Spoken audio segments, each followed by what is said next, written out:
Har Har Mahadev. Hello friends, আজকে আমি তোমাদেরকে বলবো কুম্ভ রাশি 2025 সাল তোমাদের কেমন যাবে। বন্ধুরা, কুম্ভ রাশি জাতজাতিকা 2025 সালে তোমরা যদি জমি বাড়ি কেনার কথা ভাবছো, তাহলে জানুয়ারি থেকে মার্চের মধ্যে তোমাদের কিন্তু চেষ্টাটা সফল হবে। শুক্রের ট্রানজিট থেকে তোমরা ব্যাপক মাত্রায় লাভবান হবে। এবছর তোমাদের স্বপ্ন পূরণ হবে। 2024 সালে তোমাদের রাহুকেতুর প্রভাবে বাড়িতে একটু ঝামেলা ঝঞ্ঝাট সমস্যা কিন্তু এসেছিল। গার্হস্থ্য জীবনেও নানান রকম সমস্যা তোমাদের ভোগ করতে হয়েছে, কিন্তু এবছর তোমাদের সমস্যার সমাধান করার ভালো মাত্রায় চেষ্টা করো। দেখবে তোমাদের কিন্তু সমস্যাটা অনেকটাই কমে যাবে। এই বছর প্রেম জীবনের জন্য তোমাদের কিন্তু মিশ্র হতে চলেছে।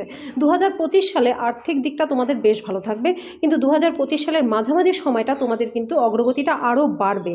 অর্থ সঞ্চয় করতে তোমরা কিন্তু এবছর খুব একটা পারবে না, কিন্তু মার্চ মাসে অর্থের ঘরে রাহুর আগমন এবং অর্থের ঘরে শনিদেবের প্রভাবের কারণে এবছর আর্থিক বিষয়টা তোমাদের জন্য কিন্তু ভালো ফল নিয়ে আসবে। চাকরি যারা করো, খুব কঠোর পরিশ্রম করছো, তারা কিন্তু ভালো লাভ এই সময় করবে। এই বছর তোমাদের চাকরিতে কিন্তু পদোন্নতির যোগ রয়েছে। তোমাদের কথা বলার ধরন পরিবর্তন করতে হবে, যাতে অফিসে তোমাদের কিন্তু সৌহার্দ্যপূর্ণ থাকে। বিশেষ করে তোমাদের ঊর্ধ্বতনদের সঙ্গে কথা বলার সময় তোমাদেরকে বিশেষ যত্ন নিতে হবে।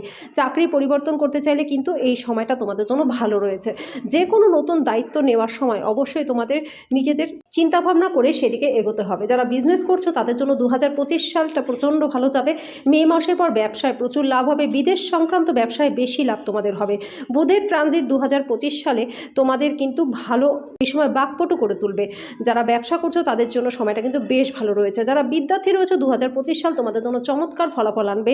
মে মাসের পরে তোমাদের উচ্চশিক্ষার যোগ তৈরি হবে। তোমাদের কিন্তু এই সময় পড়াশোনার জন্য বিদেশ যাত্রা হতে পারে। এই সালটি শিল্প সাহিত্যের সঙ্গে যুক্ত শিক্ষার্থীদের জন্য কিন্তু একটা আশীর্বাদ স্বরূপ হবে। 2025 সালে কুম্ভ রাশি জাতজাতিকা স্বাস্থ্যের দিক থেকেও তোমাদের জন্য কিন্তু একটু দুর্বল হতে পারে। বিশেষ করে মে মাসের পর রাহু স্বাস্থ্য সমস্যা কিন্তু নিয়ে আসবে। পেট বা মন সংক্রান্ত কোনো সমস্যা তোমাদের আসতে পারে। এই সময় তোমাদের মনটা একটু ডাইভার্ট থাকতে পারে, কিন্তু মে মাসের পর থেকে আস্তে আস্তে স্বাস্থ্যের উন্নতি হবে। খুব বেশি চিন্তা করার কিন্তু তোমাদের প্রয়োজন নেই।